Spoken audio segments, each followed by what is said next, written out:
Have you ever noticed how the quietest person in the room often ends up holding the most power? Not because they shout the loudest, but because they choose their silence wisely. What if I told you that the secret to winning an argument isn't about clever comebacks or endless explanations, but about knowing when to say nothing at all? Because sometimes silence doesn't mean weakness, it means control. It means turning the entire argument in your favor without lifting your voice. Think about it. In almost every heated argument, there's always one person who loses themselves, raising their voice, repeating the same points, desperately trying to prove they're right. And then there's the other person, the one who says little, who stays calm, who doesn't get pulled into the chaos, who ends up walking away with the upper hand. Always the calm one. Winning an argument isn't about stacking up the best facts or delivering the perfect speech. It's about self-control. It's about refusing to hand over your emotional energy. The person who stays composed, who doesn't over-explain, doesn't react to every word, keeps the power. Here's the truth. The very moment you stop over-explaining yourself, you take back control. Arguments feed on attention, just like a fire feeds on oxygen. The more air you give it, the bigger and wilder it grows. But take away its oxygen, and what happens? The fire dies out on its own. That's exactly how silence works in conflict. Or picture a chess master. He doesn't rush, doesn't play with emotion. He studies his opponent, lets them overextend, lets them make mistake after mistake. Then, when the timing is perfect, he strikes with precision. That's the same principle in arguments. While the other person wastes their energy in an emotional storm, you remain still, steady, waiting for the moment when their position collapses under its own weight. This is the power of strategic silence, because while they're busy losing themselves in emotion, you stand in control. You get to decide, do you engage in their chaos or do you rise above it? And when you rise above, the shift is dramatic. Suddenly, their confidence falters. Their words lose impact. They start doubting themselves, and you've already won, without shouting, without defending, without even needing to prove anything. But how do you actually do it? How do you make someone lose control while you stay calm, almost silent? Stay with me, because what I'm about to share will show you how powerful silence really is. And the final insight in this video, it might just change the way you approach conflict for the rest of your life. So let's begin. 1. Stay calm while they lose control.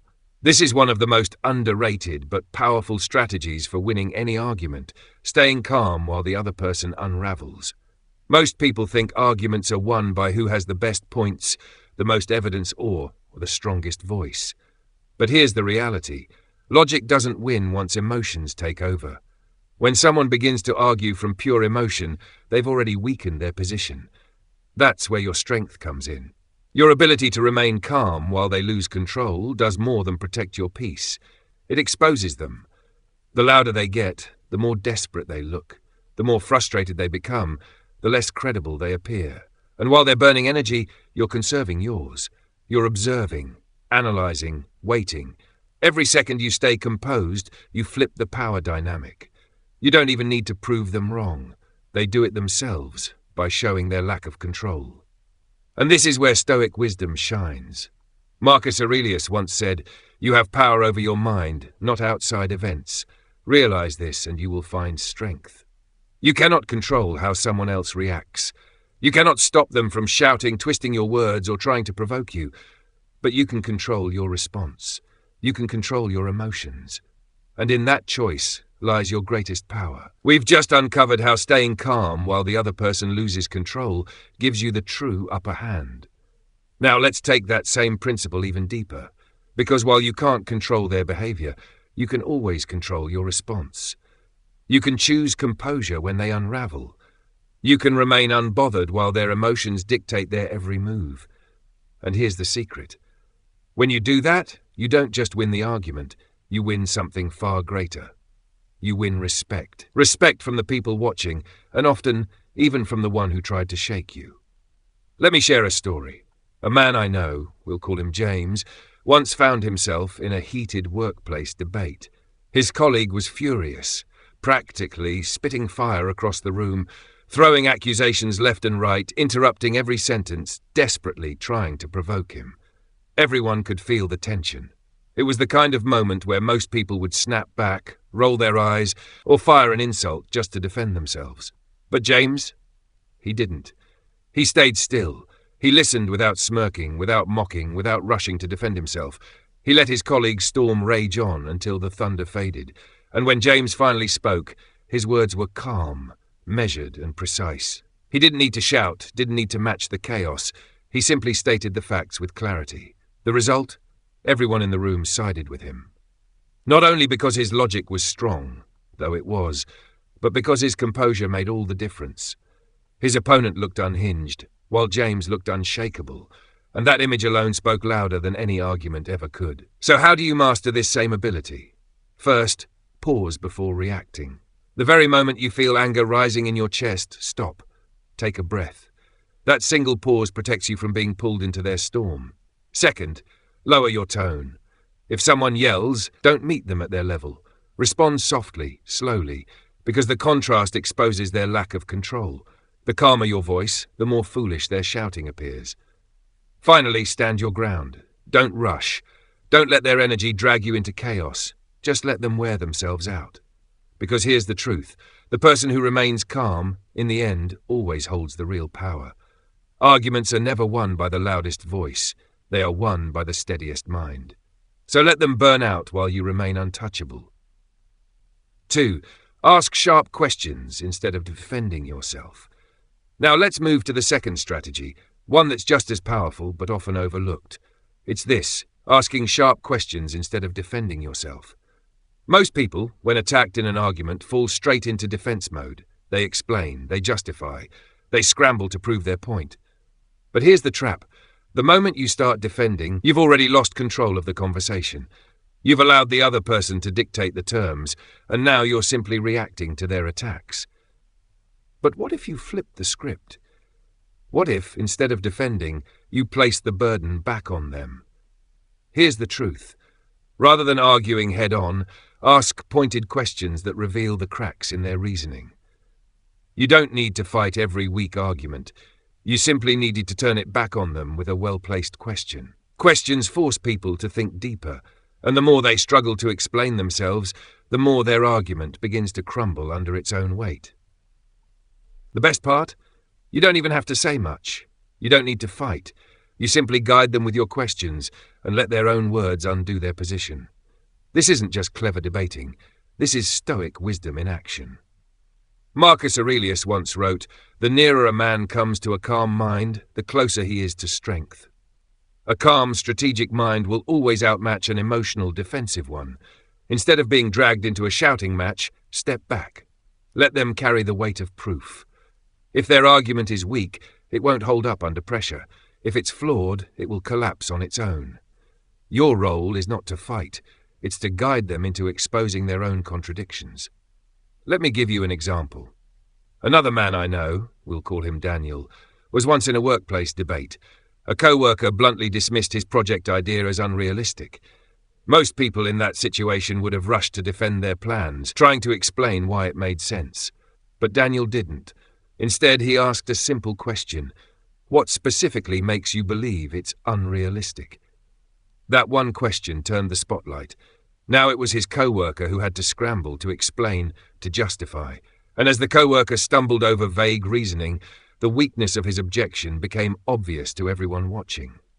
That's the brilliance of this strategy. You don't have to prove yourself right. You only have to give them enough rope to prove themselves wrong. In the last section, we saw how Daniel turned the tide of a debate by asking sharp, precise questions, forcing his co-worker to confront the weakness of his own argument. Now let's take this even further, into one of the most underestimated yet powerful tactics of all: silence. Think back to Daniel's story. When his co-worker claimed his idea wouldn't work, Daniel didn't jump into defense mode. Instead, he asked calmly, "What specifically makes you think it won't work?" The co-worker hesitated, mentioned a minor issue, and Daniel followed up with another simple question. And how would that be different from how we handled similar challenges in the past? In that moment, the co-worker stumbled. He realized he didn't actually have a solid reason. He was arguing just to argue. Within minutes, he was backtracking, caught in his own contradictions. Daniel never had to raise his voice, never had to launch into a long explanation. He won by staying calm, asking questions, and letting the other man expose his own weak position. So how do you apply this in your own life? First, stay calm and composed. The more relaxed you are, the more control you maintain over the situation. Second, ask precise, pointed questions. Don't let vague claims pass unchecked. Make them explain their position fully. Often, you'll find their reasoning isn't nearly as strong as they thought. And finally, resist the urge to defend. Instead of scrambling to explain yourself, shift the responsibility back on them. Make them do the work. At the end of the day, the person asking the questions is the one guiding the conversation. Arguments are not won by shouting the loudest. They're won by making the other person realize, often painfully, that their own words don't hold up. So let them talk. Let them struggle, and let their own words become the trap that unravels their position. 3. Use silence to make them doubt themselves. Now we come to one of the most underrated yet devastatingly effective strategies in an argument: silence. Most people assume that winning a debate means saying more, proving more, answering every point, and never leaving anything unanswered. But here's the truth. Sometimes the most powerful response you can give is no response at all. Silence, when used correctly, is not weakness. It's a weapon, a psychological tool that unsettles your opponent and forces them to second-guess their own position. Here's why. Silence creates discomfort. When someone comes at you in full force, arguing, interrupting, trying to dominate, they expect resistance. They expect you to push back, to fight, to match their energy. But when you don't, when you just sit calmly, listening, saying nothing, it throws them completely off balance, and that's when doubt creeps in. They begin to wonder, did I say something wrong? Do they know something I don't? Did I just weaken my own argument without realizing it? That spiral of self-questioning is where you gain the upper hand, not by shouting, not by defending, but by letting silence do the work for you. This idea isn't new. It's rooted in ancient wisdom. The Stoic philosopher Epictetus once said, "Let silence be your goal, except when speaking is more valuable." That's the key. Not every attack deserves your energy. Not every argument needs a counterattack. Sometimes the most valuable move you can make is to say nothing, and let your silence echo louder than words ever could. Because when you remain silent, you're not just avoiding conflict. You're forcing the other person to wrestle with their own contradictions, their own insecurities, their own flaws. Let me give you a story. A man I know, we'll call him Alex, was caught in a heated workplace debate. His colleague was relentless, desperately trying to prove him wrong. The man kept throwing out argument after argument, cutting him off, talking over him, almost begging for a reaction. Everyone in the room could feel the tension rising. But Alex? He didn't bite. He just listened. Calm, steady, unshaken. In the last story, we saw Alex use silence as a weapon. No interruptions, no counter-arguments, no emotional reactions. Just silence. And then something fascinating happened. His colleague, expecting resistance, began to unravel. He started repeating himself, circling back to the same points, trying harder and harder to justify his words. It was almost as if he was searching for Alex's validation, desperate to fill the uncomfortable quiet. And the more he talked, the clearer it became. He wasn't as confident as he wanted everyone to believe.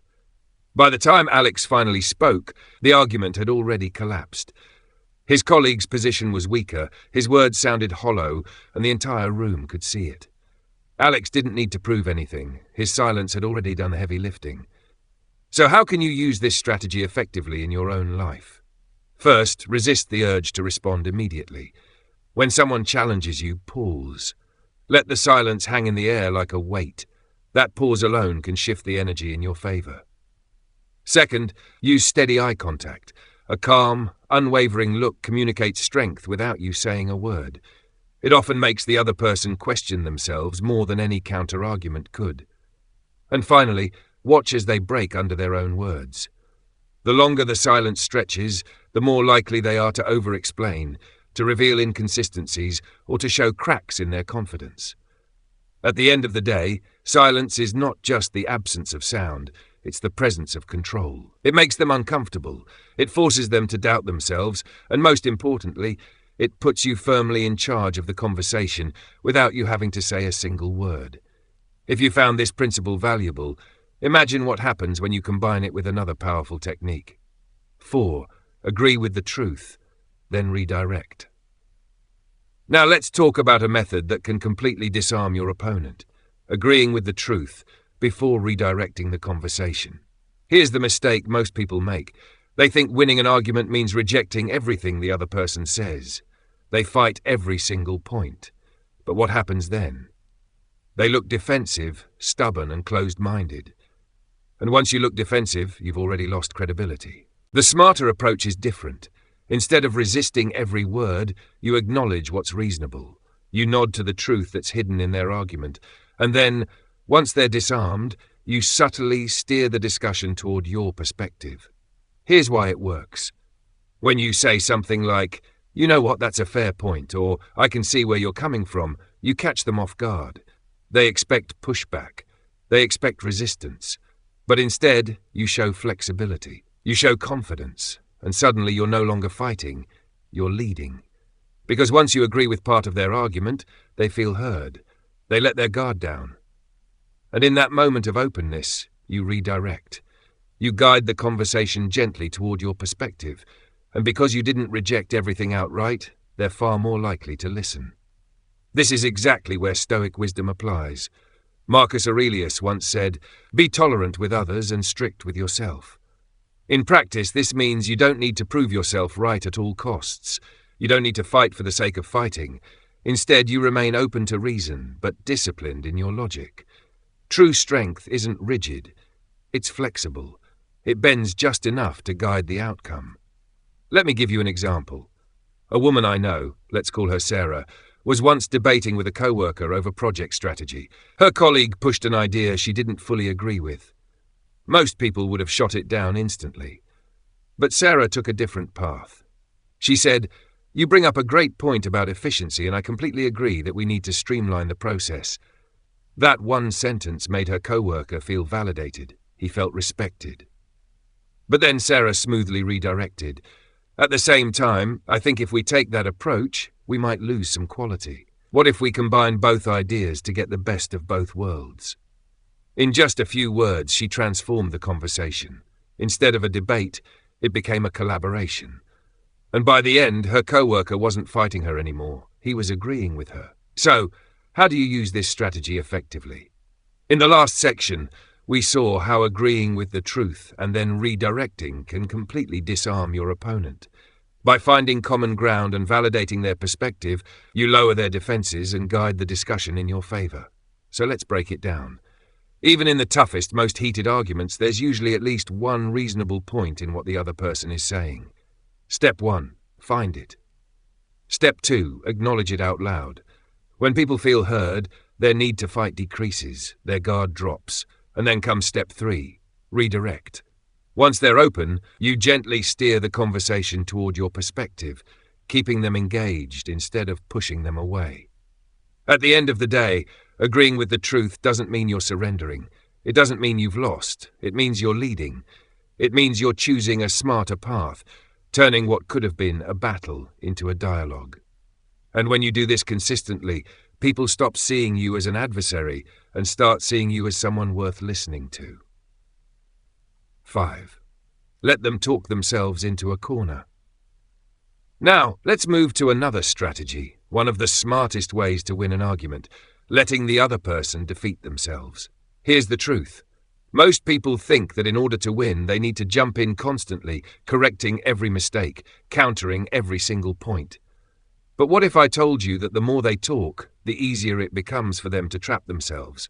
Here's the reality. When someone argues emotionally or without a strong foundation, they often reveal their own contradictions. The more eager they are to prove their point, the more careless they become with their words. They start exaggerating. They make claims they can't support. And eventually, they stumble over their own logic. And that's where your patience pays off. You don't need to attack. You don't need to get defensive. All you have to do is wait, listen, and let them expose the cracks in their own argument. Think about it. Someone who keeps piling on reasons without fully thinking them through eventually says something that doesn't add up. Maybe they contradict themselves. Maybe they overstate the facts. Maybe their words simply collapse under the weight of their own inconsistency. That's when you step in, not aggressively, but gently, calmly pointing out the inconsistency they created for themselves. This wisdom goes all the way back to the Stoics. Zeno of Citium once said, "Better to trip with the feet than with the tongue." In other words, people who speak carelessly will eventually stumble, not with their steps, but with their words. And when you give someone enough space to keep talking, their tongue becomes their downfall. Your role? Simple. Stay quiet. Listen carefully. Let them walk into their own trap. Let me share a story. A man I know, let's call him Eric, was debating with a friend who insisted Eric's new business idea would never work. Most people in that situation would have rushed to defend themselves. But Eric chose a different path. Instead of arguing, he just kept asking calm, open-ended questions. Why do you think that? Can you explain that a bit more? How would that apply in a real-world situation? His friend kept talking, layering on more explanations, trying harder and harder to prove his point. And then it happened. He contradicted himself. At one moment, he said the market was too small, but minutes later he claimed the competition was too high. Eric just smiled and calmly asked, "So is the market too small, or is there too much competition? Because it can't be both." The room went silent. In that instant, his friend realized the weakness of his own position. Eric hadn't argued. He hadn't raised his voice.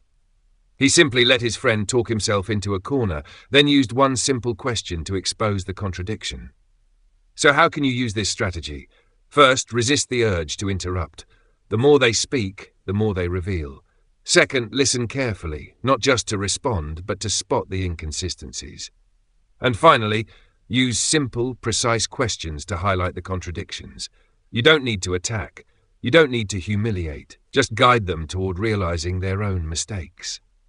At the end of the day, sometimes the best way to win an argument isn't by overpowering your opponent. It's by giving them enough space to defeat themselves. In the last section, we learned the value of saying less, how giving your opponent space to overextend themselves often leads them to trip over their own words. And when that happens, all you need is one calm, precise observation to expose their contradiction. No drama, no shouting, just quiet control.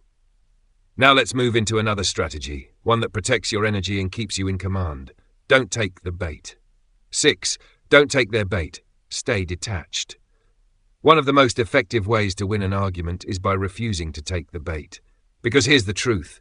Emotional arguments are traps. They're designed not to find the truth, but to pull you in, provoke you, and push you into losing control. But here's the secret. If you refuse to react, you frustrate every attempt they make to manipulate you. When you remain calm, detached, and unbothered, you strip them of the power they were trying to use against you. Think about it. People who argue emotionally aren't really searching for logic. They're not looking for reason. What they want is a reaction. They want you angry, flustered, defensive, because once you react, they've succeeded in pulling you onto their battlefield. And on their battlefield, you lose control. But if you stay composed, if you keep your emotions steady, you flip the trap back on them. They grow frustrated because they can't get under your skin. They push harder, raise their voice, throw out sarcastic comments, maybe even insult you. Yet the more they escalate, the more irrational they appear. And you look stronger with every calm response. This principle echoes Stoic wisdom. Marcus Aurelius once said, "The best revenge is not to be like your enemy." That's the key. You don't win by lowering yourself to their level. You don't need to mirror their anger, meet their sarcasm with sarcasm, or throw yourself into a pointless emotional brawl. True victory comes when you rise above it, when you remain unmoved, letting them burn through their energy while you conserve yours. Let me give you an example. A man I know, we'll call him Kevin, worked with a colleague who constantly tried to get under his skin. Every disagreement turned into a performance. The co-worker would raise his voice, toss out sarcastic comments, and try to embarrass Kevin in front of others. It was obvious. He wanted to provoke, to make Kevin lose his composure. But Kevin never took the bait. He didn't raise his voice. He didn't roll his eyes. He didn't let frustration show. Instead, he stayed calm. He answered with logic. He even smiled when the co-worker tried to provoke him. And you know what happened? The co-worker grew angrier. The harder he tried to get a reaction, the more foolish he looked. Eventually, his own frustration exposed him, while Kevin stood there steady, unshaken, and in complete control. Kevin didn't win by outshouting him. He won by refusing to engage in the chaos at all. So how do you master this in your own life? First, recognize the bait. When someone pushes your buttons, pause. Ask yourself, are they trying to get me to react? That awareness alone can protect you. Second, stay calm and detached. Respond with logic, not emotion. If they raise their voice, lower yours. If they try to provoke you, stay neutral. And finally, let them waste their energy. Because the more effort they put into trying to break your composure, the more obvious it becomes to everyone watching who's really in control. At the end of the day, refusing to take the bait doesn't just help you win the argument. It helps you win respect. It shows strength, discipline, and self-control. And in a world full of noise and chaos, that kind of calm presence is rare and powerful. In the last section, we learned the importance of not taking the bait, staying calm, detached, and refusing to be pulled into someone else's storm. That composure strips them of power and leaves you firmly in control. Now let's move to another technique that's just as powerful. State your point briefly, then stop talking. 7. State your point briefly, then stop talking. One of the most underestimated yet powerful tactics in an argument is this: say less. Most people believe that in order to win a debate, they need to talk more, keep proving their point, pile on more explanations, throw out endless justifications.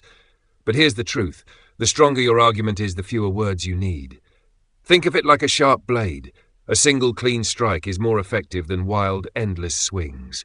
A confident statement, delivered clearly and directly, is impossible to ignore. It doesn't need decoration. It doesn't need repetition. It stands strong on its own. Here's the reality: when you talk too much, you open doors for them. You give them more opportunities to twist your words, poke holes in your reasoning, or drag the conversation into endless tangents. But when you state your point with precision, and then stop talking, you leave them with nothing to attack. No unnecessary details, no extra fluff, just one solid, unshakable truth. And now the weight of the silence is on them. They're left scrambling for a counter-argument. They're the ones doing all the heavy lifting, while you sit steady, confident, knowing your point is enough. This wisdom has been around for centuries. The Stoic philosopher Epictetus once said, "Don't explain your philosophy, embody it." In other words, you don't need to over-explain, over-justify, or beg for validation. When your argument is strong, let it speak for itself. Confident people don't waste energy trying to convince. They state the truth, and then they let it stand. Let me give you a story.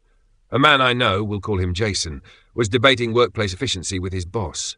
His boss was resistant to change, piling on excuses for why a new system wouldn't work. Many employees in Jason's shoes would have tried to argue endlessly, listing benefit after benefit, fighting every excuse point by point. But Jason took a different approach. He said simply, "We can run a 1-week trial. If it works, we keep it. If it doesn't, we go back. No risk." Then he stopped talking. The silence that followed was powerful. His boss sat there searching for a counter-argument, but found none. There was nothing to attack. Jason's proposal was simple, clear, and logical. The silence made the boss uncomfortable, and eventually he sighed and said, "Fine, let's try it." Jason won not by saying more, but by saying just enough. So how do you apply this in your own life? First, make your point clear and direct. Strip away the unnecessary words. Second, stop talking. Let your words settle. Let the silence do its work. And finally, hold your ground. When you resist the urge to over-explain, you project confidence, and confidence is one of the hardest things to argue against. At the end of the day, the person who talks less often holds more power. While they scramble to find flaws or invent objections, you sit back, steady and calm, knowing your truth doesn't need endless defense. Speak with confidence, then let silence carry the weight. That's how you win. 8. Know when to walk away. And now we come to one of the smartest yet most overlooked ways to win an argument, knowing when to walk away. Not every battle is worth fighting. Some people don't argue to discover truth. They argue to feel superior, to waste your time, or to drag you into endless conflict. And when you engage on their terms, you're not winning.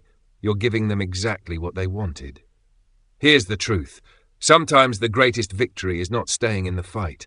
Sometimes the most powerful move is to leave them arguing with themselves. In the last section, we uncovered one of the most overlooked but powerful truths. Sometimes the best way to win is simply to walk away. Because not every argument is worth your energy, and not every battle deserves your attention. Think about it. Many people argue not to seek truth, but to feed their ego. They thrive on drama. They crave the reaction, and the more you try to reason with them, the deeper you get pulled into their chaos. But when you walk away, you deny them the one thing they want most, your engagement. Nothing frustrates a manipulative or controlling person more than being ignored. Your silence and your refusal to play their game leave them powerless. This principle is deeply rooted in Stoic wisdom. Epictetus once said, "It is impossible for a man to learn what he thinks he already knows." If someone is convinced they already have all the answers, no amount of logic, no stack of evidence, no carefully reasoned argument will change their mind. So why waste your breath? Why sacrifice your peace just to prove something to someone who isn't willing to listen?